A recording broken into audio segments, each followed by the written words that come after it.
요즘 종종 대내외 뉴스를 볼 때마다 희망과 기쁨의 소식보다는 절망과 슬픔의 소식들이 더 많은 것 같습니다.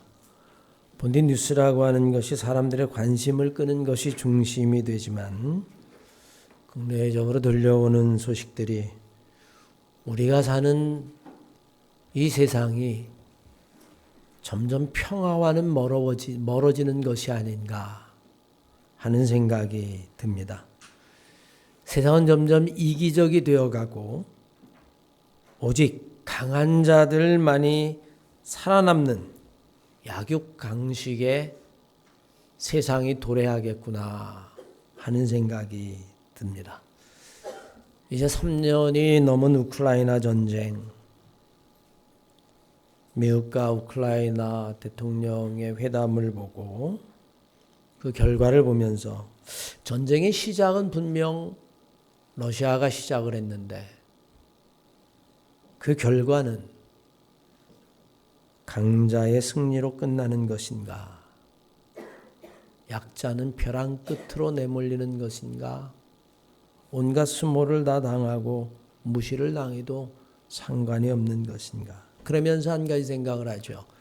우크라이나에 핵무기가 있었다면 러시아가 소련 연방이 붕괴될 때 우크라이나는 1200개가 넘는 핵탄두가 있었습니다. 그거를 고스란히 러시아에 내어주게 됩니다. 조건이 있었다면 유럽과 미국이 우크라이나의 안보를 보장해주는 조건이었는데 안타깝게 그 보장은 휴지 조각이 되었습니다. 만약에 1200개의 핵탄두를 우크라이나가 가지고 있었다면 상황은 달라졌겠죠. 그런 걸 보면서 세상 사람들뿐만이 아니라 나도 점점 힘을 갈망하는 사람이 되어가는가. 핵탄두, 힘이 최고고 권력이 최고고 돈이 최고고 나도 모르게 점점 그런 것들을 갈망하는 사람이 되어가고 있는가 하는 생각에 슬퍼집니다. 강자는 자기 멋대로 행동하고 약자가 힘이 없다는 이유로 벼랑 끝으로 내몰리는 일들이 벌어지면 우리는 점점 그리스도의 말씀대로 살기가 어려워지죠.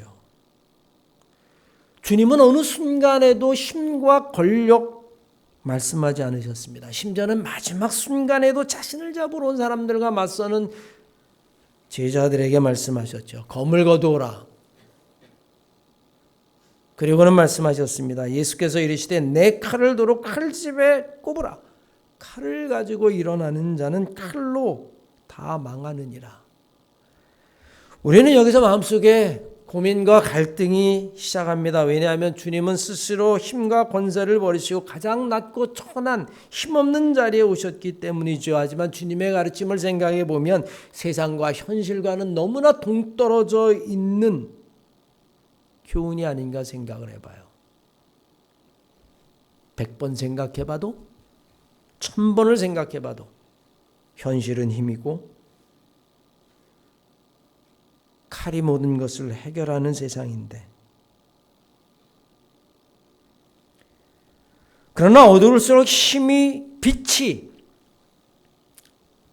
희망의 근원인 것처럼 이기적인 세상이 되고 무도한 힘이 정의가 되어버리는 세상일수록 우리는 예수 그리스도의 사랑의 힘을 더 소망하고 가슴에 품고 살아가야 할 겁니다. 칼이 힘이 되고 약자는 벼락으로 내몰리는 세상에서 오늘 본문 말씀 박해하는 자를 위하여 오히려 기도하고 즐거워하는 자들과 함께 즐거워하고 우는 자들과 함께 울라. 악을 악으로 갚지 말고 선으로 갚으라 라고 하는 이야기가 과연 여러분 우리가 세상을 살면서 어떻게 이 말씀을 삶 속에 적용하며 살아갈 수 있을까요? 먼저 오늘 본문 말씀에 주님은 우리들에게 이렇게 이야기합니다. 기뻐하는 자들과 함께 기뻐하라. 즐거워하는 자들과 함께 즐거워하라. 그리고 우는 자들과 함께 울라라고 이야기합니다. 아마 공감과 긍휼을 말씀하고 계시는 것일 겁니다. 기쁨과 슬픔을 함께 나눌 때에 그는 참 그리스도인이며 더 나아가서 성공적인 삶을 살 수 있습니다. 히브리서 13장 1절 이하의 말씀에 보면 주님이 이렇게 말씀하시죠. 형제 사랑하기를 계속하고 손님 대접하기를 잊지 말라. 이로써 부지 중에 천사를 대접한 자도 있느니라. 자기도 함께 갇힌 것 같이 갇힌 자를 생각하고 자기도 몸을 가졌은즉 학대받는 자를 생각하라. 너도 박해를 받지 않았느냐? 너도 감옥에 갇히지 않았느냐? 그러면 마찬가지로 감옥에 갇힌 자들도 너가 생각해라. 네가 몸의 고통을 당하지 않느냐? 그러면 역시 너도 똑같이 고통당하는 자들을 생각하라. 공감하란 이야기죠. 함께 아파하란 이야기입니다. 함께 기뻐할 뿐만이 아니라 함께 슬퍼하고 우리는 그래야 한다라고 하는 이야기입니다. 그런데 여러분, 오늘 우리가 사는 세상은 어떻습니까? 다른 사람의 기쁨은 오히려 시기하고 질투하고 다른 사람들이 고통을 당하면 오히려 여러분 그것이 나에게 안도가 되고 그것이 내가 마치 이기는 것 같고 우린 여러분 지금 그런 세상을 살아가죠. 그러나 오늘 본문 말씀을 통해서 주님이 우리에게 들려주는 이야기 같다면 정말 그리스도의 사람들이라면 참 제자라면 다른 사람의 슬픔과 고통을 바라보면서 함께 울고 슬퍼할 수 있어야 하고 다른 사람이 기뻐하면 진심으로 같이 기뻐해 줄 수 있을 때에 그게 바로 예수의 마음이라는 거예요. 저는 바라보기는 사랑하는 마음께 성도 여러분들이 주님이 우리에게 말씀하셨던 그것들이 우리가 사는 현실과는 너무나 동떨어져 있는 것 같지만 그럼에도 불구하고 어둠 속에 하나의 촛불이 우리에게 길을 밝히는 것처럼 우리의 마음에 기뻐하는 자들과 함께 기뻐하고 슬퍼하는 자들과 함께 슬퍼할 수 있는 정말 그 예수의 마음, 예수의 긍휼의 마음을 우리 안에 절대로 놓치지 않고 그걸 붙잡고 살아가시기를 주의 이름으로 간절히 축원합니다. 주님이 이 땅에 오신 이유를 분명히 말씀하십니다. 마태복음 9장 13절 말씀을 보십시오. 너희는 가서 내가 긍휼을 원하고 제사를 원하지 않는다 한 것을 배우라. 나는 의인을 부르러 온 것이 아니라 나는 죄인을 부르러 왔느라. 마가복음 2장 17절 말씀이면 예수께서 들으시고 그들에게 이르시되 건강한 자에게는 의사가 필요 없지 않느냐? 누구에게 의사가 필요하냐? 병든 자에게라야 의사가 필요하지 않느냐? 나는 병든 자를 구원하러 왔다. 여러분 세상이 아무리 약육강식의 세상이 된다 할지라도 적어도 나만은 아니 우리만은 우리 가정만은 아니 우리 교회만은 이 신앙 공동체만은 즐거워하는 자들과 함께 즐거워하고 우는 자들과 함께 우는 그런 우리 그런 가정 그런 신앙 공동체가 되어야 될 줄로 믿습니다. 딴 데서는 다 그렇지 아니할지라도 세상에서는 상처를 입는다 할지라도 적어도 여러분들이 이 공동체 안에 들어오고 여러분 주위에 있는 형제와 자매들이라면 함께 기뻐하고 우는 자들과 함께 울 수 있는 그런 신앙의 공동체, 그 믿음의 공동체가 정말 마지막 때 하나님이 원하시는 교회가 되고 가정이 되고 참된 그리스도인이 될 줄로 믿습니다. 한 걸음 더 나아가서 오늘 본 말씀은 박해하는 자를 저주하지 말라고 이야기합니다. 오히려 축복하라고 이야기합니다. 우리는 사실 살면서 나를 박해하는 자를 축복할 수 있을까요? 과연 이게 가능할까요? 우리는 여러분 수많은 의문을 품어요. 우리가 지금 여러분 오후 시간엔 구약 성경을 보죠. 창세기서부터 룻기까지 오늘 룻기를 준비했습니다. 우리가 사사기를 보고 여러분 신명기 여호수아를 볼 때에 이스라엘 백성들을 핍박하는 다른 족속들을 여러분 이스라엘 백성들이 축복하던가요? 여러분 잔인하게 죽였습니다. 아시죠? 사사기? 여호수아 신명기? 하나도 남김없이 다 죽였어요. 우린 여러분 이미 구약에서 그런 역사들을 읽어나가고 봅니다. 그럼에도 불구하고 오늘 말씀처럼 너희를 박해하는 자를 축복하고 축복하는 자를 저주하지 말라라고 하는 이 말씀을 대할 때에 우리는 난감하죠. 우리의 마음도 그것이 준비되어 있지 않을 뿐만이 아니라 역사도 우리에게 그렇게 교훈하지 않기 때문이에요. 도대체 우리는 이 말씀을 어떻게 받아야 될까? 나를 박해하는 자를 오히려 축복하라. 저는 여러분 이 말씀을 이렇게 봤습니다. 나를 박해하는 자를 저주하고 그리고 나를 박해하는 자를 끝까지 악하게 대할 때 행여 내 마음, 내 영혼이 그 저주의 늪에, 저주의 올무에 빠질까 봐 오늘 바울은 우리들에게 그렇게 들려주고 있는 게 아닌가. 너를 박해하는 자를 저주하지 말라. 왜냐하면 그렇게 하다가 네 마음이 저주의 마음이 되고 저주의 늪에 빠질까 봐 두렵다는 거예요. 우린 여러분 종종 분노가 치미는 일이 있을 때 우리는 그 분노를 그대로 표출하죠. 그때 여러분의 마음을 한번 들여다보셨습니까? 이미 분노의 늪에, 분노의 올무에 내 스스로 걸려 있습니다. 악한 마음이 그대로 여러분 표출되는 거예요. 우리가 여러분 어저께 3.1절을 겪었어요. 3.1절만 되면 또 여러분 일제 치하에 있었던 여러 가지 일들이 드러나지 않습니까? 어저께 뉴스를 잠깐 보는데 보니까 일본이 중국에서 난징 대학살 30만 명을 죽였습니다. 여러분. 그 사진을 보면요. 그냥 시체가 널브러져 있어요. 그걸 보면 막 분노가 치밀러 오르잖아요. 야. 그러면 여러분 우리들 마음속에 축복보다는 여러분 어때요? 저주의 생각이 확 들어오죠. 야, 어떻게 저럴 수 있을까? 그렇게 마음을 먹기 시작한 순간부터 여러분 우리의 마음속에는 그 분노는 점점 커지게 되고 그건 여러분 결국엔 저주를 낳게 돼요. 어떻게 되면 어떤 결론이 나오냐? 야, 먼저 폭탄 2개 갖고 안 됐네.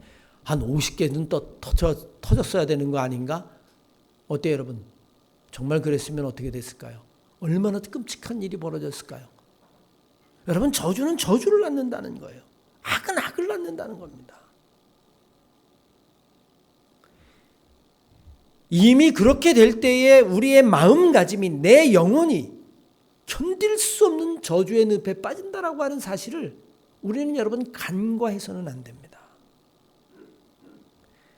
의사이며 상담자인 심리학자 조지 클레인이라고 하는 노스웨스턴 대학의 사회심리학을 가르치는 교수가 하루는 학생들에게 연구과제를 주었어요.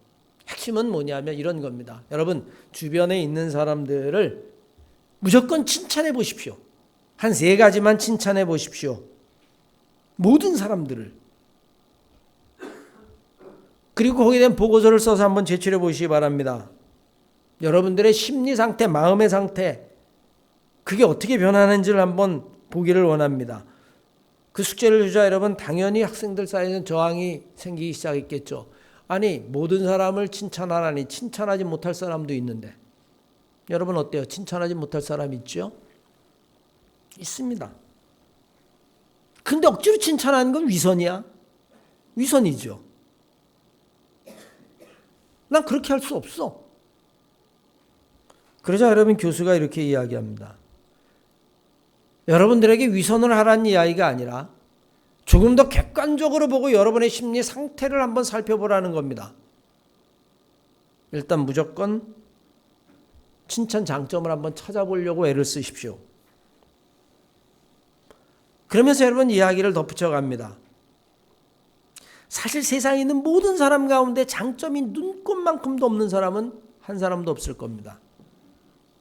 칭찬할 것이 없는 것이 아니라 이미 나와의 관계가 틀어져 버렸기 때문에 내가 그 사람을 혐오하기 때문에 내가 그 사람을 잘 모르기 때문에 그 사람과의 관계가 안 좋기 때문에 우리는 나쁜 것만 바라보는 겁니다. 세상에 좋은 점이라고는 한 군데도 없이 악으로만 똘똘 뭉쳐있는 사람은 아무도 없을 겁니다.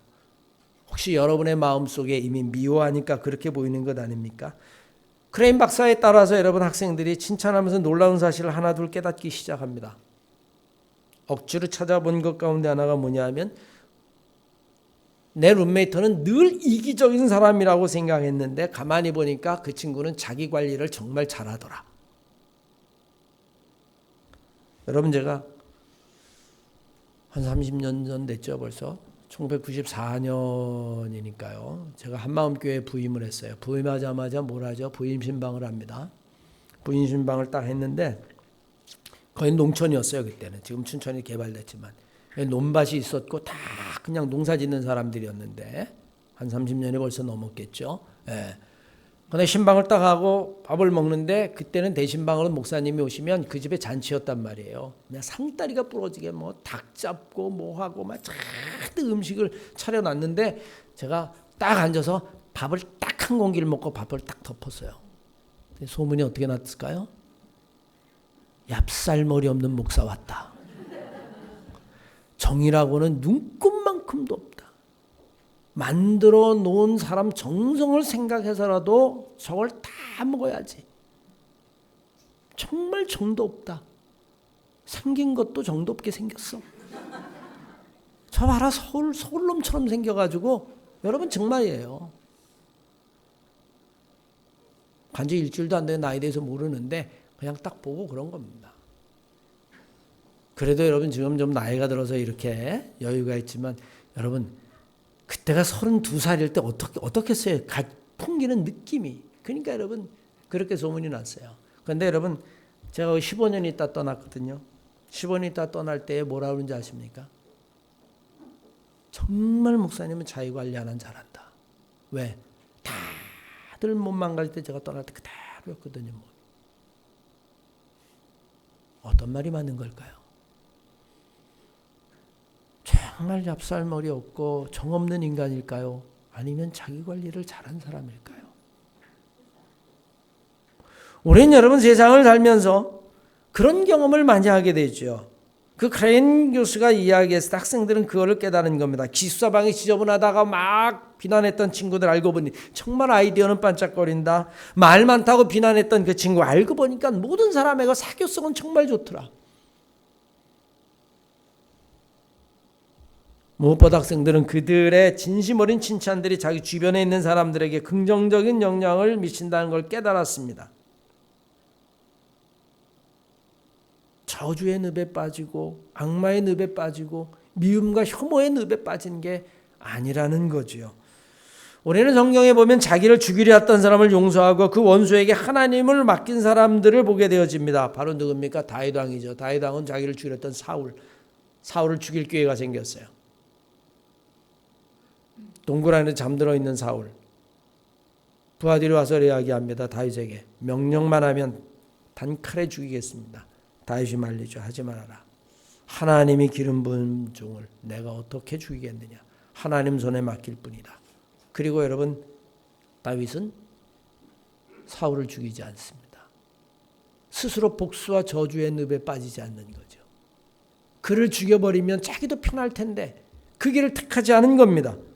여러분 다윗이 온전한 사람이었기 때문일까요? 그렇지 않습니다. 다윗은 오히려 감정적인 사람이었습니다. 그는 우리아의 아내도 빼앗은 사람이에요. 그럼에도 불구하고 그는 전쟁에 수많은 사람을 죽여본 경험이 있었던 사람입니다. 그럼에도 불구하고 다윗이 그러지 않을 수 있었던 이유 중에 하나는 오직 하나입니다. 하나님이 하지 말라고 하니까. 하나님의 말씀에 순종한 거죠. 그것이 바로 자기의 영혼을 위한 거예요. 오늘 성경 우리들에게 분명히 이야기합니다. 너희를 박해하는 자를 축복하고 저주하지 말라. 이 이야기는 여러 가지 의미로 해석될 수 있지만 여러분 우리가 스스로 그렇게 하다가 저주의 늪에 빠지지 아니하고 우리 스스로 우리의 영혼을 망가뜨리지 말라고 하는 이야기죠. 끝으로 오늘 본 말씀에 악으로 악을 갚지 말라고 이야기합니다. 사실 악으로 악을 갚는다는 것은 일종의 복수를 전제하는 것이죠. 악한 일을 당한 사람 마음속에는 억울함과 억울에 대한 분노 때문에 그 분노가 가득 차서 때로는 내 영혼을 망치기도 합니다. 탈무드에는 이런 이야기가 있습니다. 복수를 꿈꾸는 자는 2개의 관을 준비해야 한다. 무슨 의미일까요? 복수를 꿈꾸는 자는 관을 2개 준비해야 된다. 그 사람과뿐만이 아니라 내 관도 준비해야 된다는 거예요. 왜 그럴까요? 복수하고 나면 이미 내 마음은 복수한 자, 또 다른 악의 노예가 되어 있기 때문입니다. 마태복음 26장 52절 이하의 말씀에 주님께서 내 칼을 도로 칼집에 꼽으라. 칼을 가진 자는 다 칼로 망하였느니라 라고 하는 이야기도 이 가르침을 염두에 둔 것일 겁니다. 더 큰 칼은 더 큰 칼을 부를 것이고 더 큰 무력은 더 큰 무력을 부를 것이고 복수하는 자는 결국 2개의 관을 준비해야 되고 복수의 대상뿐만이 아니라 내 관까지도 준비해야 된다면 그건 여러분 정말 끔찍한 거겠죠.